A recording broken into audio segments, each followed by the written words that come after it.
दोस्तों, उत्तराखंड के बनभूलपुरा कांड में जुड़ा एक नया मोड़। मुख्य आरोपी को अब जेल से बाहर आने की उम्मीद नहीं दिख रही है। हाईकोर्ट की बेंच ने जमानत पर सुनवाई करने से इनकार कर दिया है। आखिर क्यों बनभूलपुरा कांड के मुख्य आरोपी को कोर्ट से जमानत नहीं मिल रही, या कोई देना नहीं चाहता है?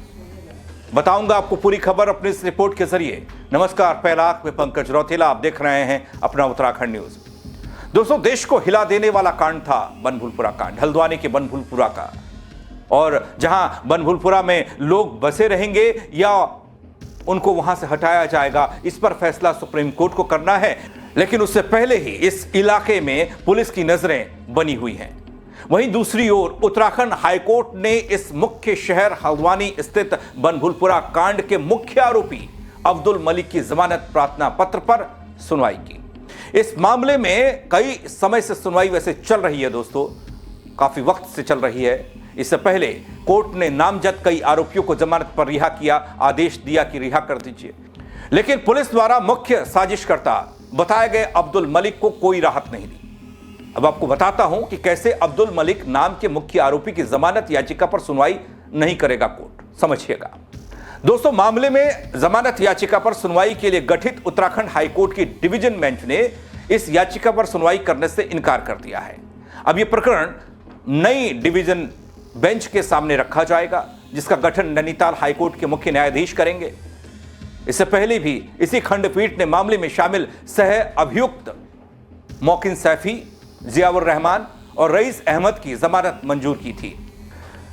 वहीं दोस्तों, बनभूलपुरा उपद्रव मामले में कैसे इससे पहले 86 उपद्रवियों को जमानत मिली, ये क्या याद है आपको? थोड़ा बताने की कोशिश करता हूं उसमें क्या कहा गया था। इस सवाल का जवाब यह कि कोर्ट ने मुख्य आरोपी को कोई जमानत न देते हुए अगली सुनवाई को 18 फरवरी की तारीख के लिए तय कर दिया था। 18 फरवरी को सुनवाई के दौरान याचिकाकर्ता के अधिवक्ता विकास गुगलानी और सीके शर्मा की तरफ से कहा गया कि जिस दिन आगजनी हुई थी उस वक्त उनका मुवक्किल घटना के समय मौजूद नहीं था। जब वे घटना में शामिल नहीं थे तो पुलिस ने किस आधार पर मुकदमा दर्ज किया? हाईकोर्ट ने सबको जमानत पर रिहा कर दिया, उसी के आधार पर अब्दुल मलिक को भी रिहा किया जाए। ये वकीलों का तर्क, लेकिन कोर्ट ने माना नहीं। दोस्तों, अब्दुल मलिक के वकीलों ने कहा कि कुछ कारण की वजह से उनके मुकदमे की सुनवाई कर रही हाईकोर्ट ने उनके मुकदमे को सुनने से इनकार करते हुए अन्य पीठ को इसकी सुनवाई के लिए रेफर कर दिया। पिछली तारीख को इसी कोर्ट ने मोकिन सैफी और अन्य को इस संदेह के आधार पर रिहा करने को कहा था। कोर्ट के इस मामले में नरमी नहीं दिखाने का मतलब यह भी है कि अब्दुल मलिक पर बनभूलपुरा उपद्रव मामले में 4 मुकदमे दर्ज हैं। दोस्तों, मामले के अनुसार अब्दुल मलिक सहित अन्य के खिलाफ बनभूलपुरा दंगे के समय 4 मुकदमे दर्ज हुए थे। इसमें से एक मामला यह भी था कि मलिक ने धोखाधड़ी से तैयार किया गया दस्तावेज, झूठे शपथ पत्र के आधार पर राजकीय भूमि को हड़पने का काम किया और यही उसके द्वारा नजूल भूमि पर कब्जा करके प्लॉटिंग, अवैध निर्माण करके उसे बेचा भी गया।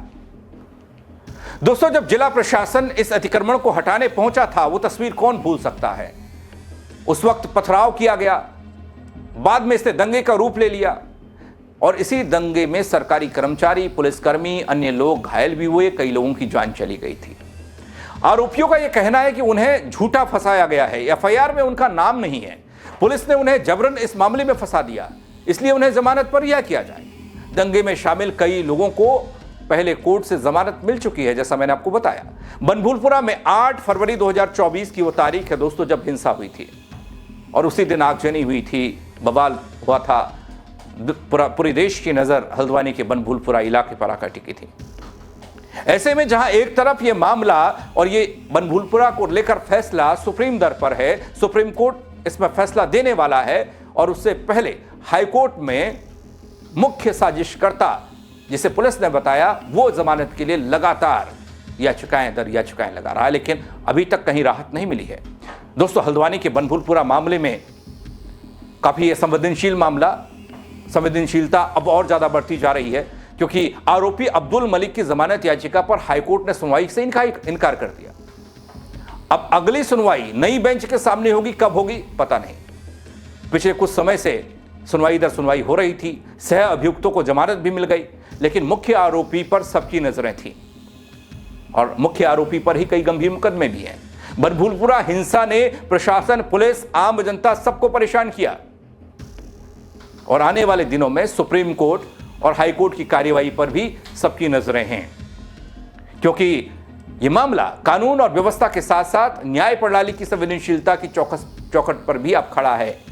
क्या सुप्रीम कोर्ट बनभूलपुरा में जो लोग सालों से रह रहे हैं उनको यहां से हटाने का आदेश देता है क्योंकि सरकारी जमीन है, रेलवे की जमीन है, या फिर कोई और कमेंट सुप्रीम कोर्ट की तरफ से आता है? यह देखने वाली बात होगी। लेकिन उससे इतर जो मुख्य साजिशकर्ता, जिसे पुलिस ने बताया, वो जमानत के लिए तड़प रहा है, फड़फड़ा रहा है, लेकिन हाईकोर्ट ने जमानत देने से इनकार कर दिया। अब तो सुनवाई पर ही रोक है।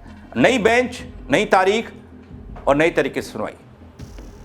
अभी जेल में ही रहेगा मुख्य साजिशकर्ता। इस खबर को लेकर, इस सब्जेक्ट को लेकर आप क्या कहेंगे? अपनी राय कमेंट के जरिए जरूर दीजिएगा। खबर को शेयर कीजिएगा। मेरे साथ जुड़ने के लिए आप सबका बहुत शुक्रिया। जय उत्तराखंड।